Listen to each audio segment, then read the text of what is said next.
السلام علیکم۔ شروع کرتا ہوں اللہ کے نام سے جو نہایت مہربان اور رحم کرنے والا ہے۔ کوڈ 6480 سوال نمبر 9 اردو شاعری میں طنز و مزاح کی روایت پر نوٹ لکھیں۔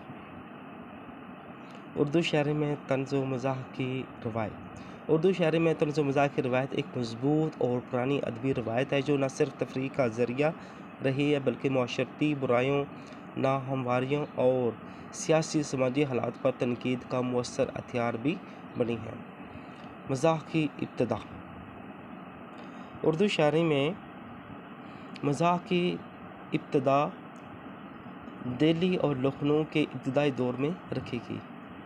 مشاعروں میں ہنسی مذاق، چٹکلے بازی کو اہمیت دی جاتی تھی۔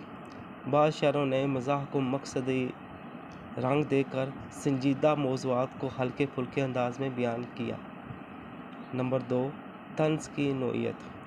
طنز اردو شاعری میں ایک اصطلاحی عنصر کے طور پر داخل ہوا۔ شاعروں نے ظرافت کے پردے میں سماجی ناانصافیوں، مذہبی ریاکاری، جہالت اور سیاسی بدعنوانی کو بے نقاب کیا۔ نمبر 3، نمایاں طنز و مزاح نگار شعراء۔ نمبر 1، اکبر الہ آبادی۔ اردو طنز و مزاح میں اکبر کا مقام سب سے بلند ہے۔ انہوں نے مغربی تہذیب، تعلیم اور سماجی تبدیلیوں پر بھرپور طنزیہ انداز میں شاعری کی۔ نمبر 2، محمد حسین آزاد۔ انہوں نے طنز کو اصلاح قوم کا ذریعہ بنایا، خاص طور پر معاشرتی کمزوریوں پر روشنی ڈالی۔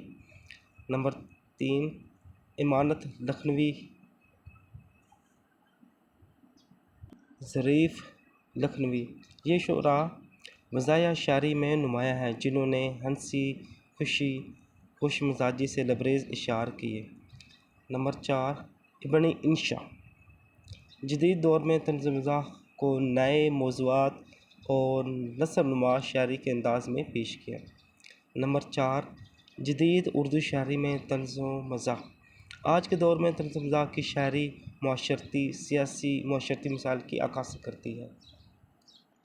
طنز اب محض مذاق نہیں بلکہ سنجیدہ پیغام کا ذریعہ بن چکا ہے۔ اگر ہم اوورآل بات کریں، اردو شاعری میں طنز و مزاح کی روایت ایک باوقار اور مؤثر ادبی دھارا ہے جو نہ صرف پڑھنے والوں کو ہنساتا ہے بلکہ سوچنے پر بھی مجبور کرتا ہے۔